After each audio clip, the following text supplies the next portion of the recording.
Hey guys, welcome back to another video. Thank you all for tuning in once again and listening to me rave and rant about just different photography topics. Hope you're all doing well, so without further ado, let's get into the topic of the video. So I want to talk about the RAW format or just shooting RAW in general. You'll always hear about people shooting in RAW, or you always hear about, oh, you should shoot in RAW, RAW's better than JPEG, and a lot of people don't know what that really means.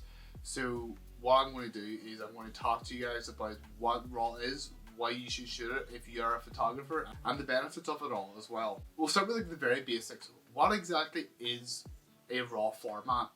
It is basically what it says on the tin. It is the raw data that comes out of your camera when you take a shot. So you know how you take a photo with your phone and it always looks really nice? If you then shoot a RAW photo with your phone, you will see the really flat image. The colors won't be as vibrant. There's more of a grey tone to it. It looks very flat. When you take a photo with your phone, it will post-process everything at the very, very beginning. And you never see the RAW photo. You only see the JPEG that your phone has created. You can shoot RAW with your phone and you will see exactly what I mean.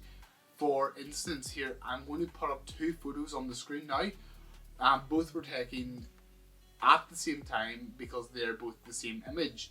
And I shot this with my phone and you will see the difference in both photos. So I'll put them up now. So you can see that one's very sort of like flat, basic, grey, not that appealing, and the other is very vibrant and very edited. I can't say that word, so apologise. And it's just very sort of post-processed, and you can see the difference in them. That's, in a nutshell, the difference between RAW and JPEGs. Why should we use RAW formats? Well, that's a good question. The reason that we should use RAW format as a photographer is because you have a lot more to play about with when it comes to editing. So let's say, for instance, you took a beautiful landscape photo, and once you were sitting in to edit it, you seen that the clouds were just white, like they were just blowing out everything. With a JPEG, it's very, very hard to bring that detail back.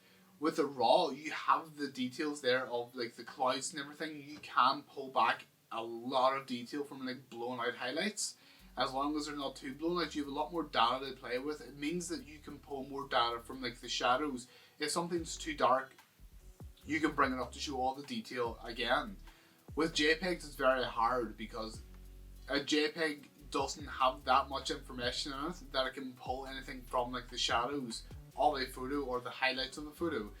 So RAW just means that you have like loads and loads of data. So you have loads and loads of data to play with when you're editing a photo. That's the sort of basis of a RAW format. The only way I can kind of describe it is that if you were baking a cake, the RAW format would be all the different ingredients that you can use, and a JPEG would be the finished cake. That's the only way that I can kind of describe it. So that's sort of what a RAW is. Now, why we need it is for like a lot of reasons. So say you were doing a wedding. Weddings always need to be shot in RAW. That's just my personal preference. Because if you shoot a photo that you know is going to be really, really good, but you've underexposed it, if you were shooting that with a JPEG, the likelihood is that you won't get that level of detail back from like shadows if you did pull them up again. If you shot with a RAW, you will be able to get all of the details back from the shadows as long as they weren't completely gone. And you can actually see that with like a histogram as well. If you see, like, if you look at your histogram, you'll be able to tell if there was any RAW data at all in the shadows or in the highlights. That's how you would know if you can pull data from either side. That's the sort of wee cheat. So even if you are starting out in photography, there is always options in your camera that you can shoot RAW, JPEG, or smaller JPEGs. There is also an option where you can shoot both RAW and JPEG. It means that you will be getting both photos on your SD card. What I would do, and what I really wish that I had done when I started, is keep the RAW files. You can post the JPEGs, you can do anything with the JPEGs. Further on down the line, once you learn how to edit properly and just learn how to edit RAWs and everything like that, You can then go back to your raw files that you did take and you can play about with them a lot more. Something I didn't do, and I always just delete the raw files, and I regret that immensely, so I do. It's the most important thing I think as beginner photographers is to keep your raw files. There is a downside of shooting raw, and it is because you're collecting so much data in one photo, it does mean that the file sizes are going to be quite big. And the bigger the file sizes, the more storage you have to buy. But in this day and age as well, external hard drives, memory pens, SSDs, they're all really cheap. You can get a 500 gigabyte SSD for under £100. You can get a terabyte for just over £100 as well, so you can.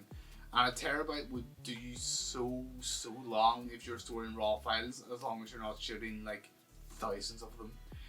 But because storage is so cheap, I would recommend you always keeping raw files. Like I said as well, if you don't have a camera and you still want to practice raw file editing, you can download raw files online, or if you want to do it to your own photos, you can go into your camera settings, you can go into your manual mode, you can switch to raw, like a raw format. The moment you take a photo, you can go into your gallery and you'll see both files there. You can then use things like Lightroom Mobile to edit the, if you have a subscription to Lightroom, you will get Lightroom Mobile. You can then edit your raw files on that app. If you didn't want to pay for Lightroom Mobile, but you still wanted to edit your raw files, there are so many different apps out there. There is for like PCs and everything, there's like Darktables. For Androids, there's like Snapseed. So there's endless ways that you can edit a raw file as well. One of the most sort of popular ones that is like the equivalent to sort of Lightroom or Photoshop would be an application called GIMP. And it can process raw files for you as well, and there's a load of online editors as well. So I think that raw files are one of the most important assets they have as a photographer, and anytime you get a new camera, I would always recommend going into the settings and just switching them to raw at that point. So I do hope that this video has helped in any way, give you more knowledge about what a raw format is, why we should all be using it at that point as creatives as well. I do hope that you have learned something, and I hope that if you have learned anything, you will give this video a wee thumbs up, and you'll just comment down below what you thought of the video, if there's anything I can improve on or any questions that you have. But until then, I will see you all in the next video, and I hope that you all have a wonderful and fantastic day. Peace.